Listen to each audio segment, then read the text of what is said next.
Here we go again.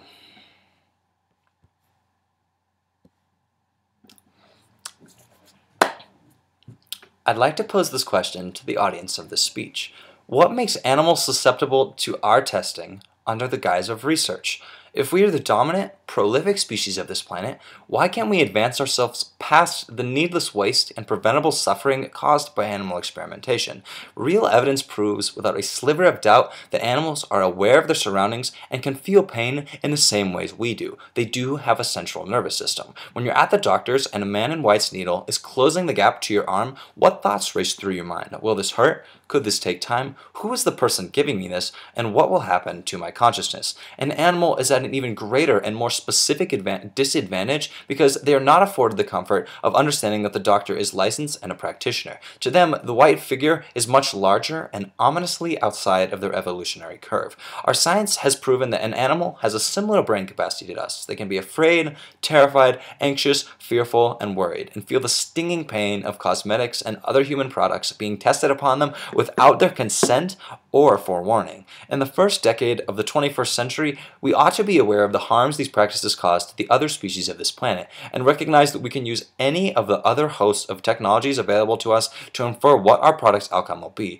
It is for these reasons that I stand in firm proposition of the resolution resolved. The United States federal government should ban all testing that requires the use of animals. As said by one of the world's most respected humanitarians, life is as dear to the mute creature as it is to the man. Just as one of us wants happiness and fears pain, just as one of us wants to live and not to die, so do other creatures of this earth. His Holiness, the Dalai Lama. It is because I agree with the Dalai Lama in the sense that animals do deserve rights and the ability to live a life free of pain and suffering that I give you my first contention. Contention 1. Animals deserve the ability to live a life free of pain, suffering, and oppression, as humans do. The fields of science that my opposition would try to glorify have proven without any doubt that animals feel pain and can be fearful. If humans are the most intelligent and intellectual species, why can't we respect the intrinsic rights of the other inhabitants of this planet? Why must we abuse the life and sanctity of other living, breathing, and thinking creatures to achieve a new consumer product? Subjecting other creatures to a scientific form of torture is not morally permissible regardless of the ends,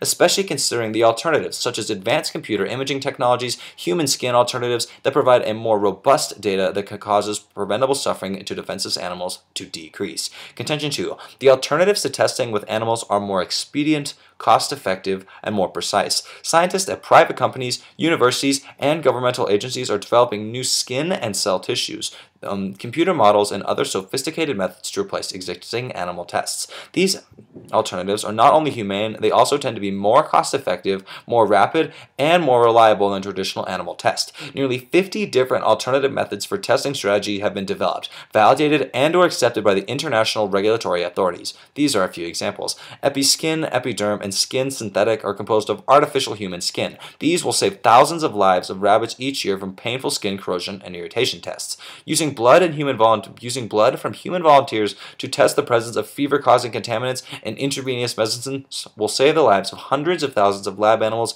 each year from traditional tests. The alternatives to animal testing are more moral, compared to the extremely immoral and impractical use of animals as test subjects. It is for these reasons that I urge a pro ballot in the sense that science has come a long way since the testing of animals, but I believe that we've advanced ourselves past the barrier of needing to use animals and subjecting them to pain and suffering for our testing. We can see that if we were to eliminate all animal testing, you're going to see a world where more positive externalities exist and more benefits come, looking to the positive benefits, considering that, once again, animal testing is not as effective as other computer-based graphing models and other means. I'd like to thank my opponent and my judge for coming out today, and I look forward to my opponent's response. Thank you.